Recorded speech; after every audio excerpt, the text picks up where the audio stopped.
Sosok DS, ibu yang tega tinggalkan bayinya di Kalinyamatan Jepara. Ini alasannya.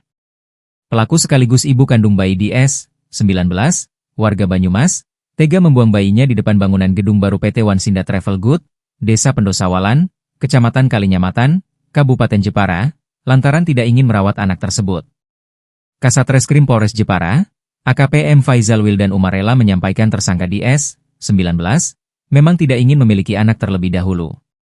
Tersangka DS, 19, pun malu jika sudah memiliki anak dari hasil hubungan dengan teman lelakinya. Tersangka takut bahwa kelahiran anaknya akan diketahui oleh orang lain, kata Kasat Reskrim dalam jumpa pers di Mapolres Jepara, Jumat, 18 April 2025. Sekitar 5 bulanan. Berarti sebelum di Jepara di mana?